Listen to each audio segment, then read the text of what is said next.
Alors qu'est-ce que vous avez au menu aujourd'hui? Alors aujourd'hui, on a 6000 repas sortent de cette cuisine centrale chaque jour. Ils sont analysés 3 fois par an par un laboratoire public pour vérifier qu'ils ne sont pas contaminés par des bactéries. C'est de la mayo? Non, c'est une sauce bulgare. Et qu'est-ce qu'il y a dedans? Les préparations maison, comme ces choux rouges, sont particulièrement surveillées. Parce que pour réaliser ces plats, il y a plus de manipulation et donc plus de risques de contamination. Tiens, c'est mes prélèvements d'aujourd'hui. Très bien. 80 colis comme celui-ci arrivent au labo chaque matin. Dans nos choux, c'est la salmonelle qui va être recherchée. J'ai pesé mon échantillon. Donc là, c'était une recherche de salmonelle, donc j'ai pesé 26 grammes. Les salmonelles représentent la cause la plus fréquente de maladies d'origine alimentaire, comme celle qui a rendu malades les bébés contaminés par le lait de l'usine Lactalis. Des bactéries facilement repérables.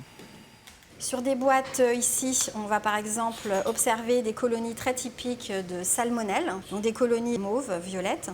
Donc on a vraiment différents milieux de culture qui nous permettent de nous aider et d'approcher assez rapidement une vraie suspicion lorsqu'un pathogène peut être présent dans une matrice. On ne peut pas passer à côté d'une bactérie pareille. Non, je ne pense pas.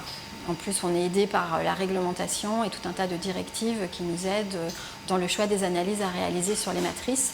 Et ensuite, évaluation du risque avec le professionnel aussi sur ses pratiques, son process, son conditionnement et sa façon de travailler et de vendre ensuite aux consommateurs.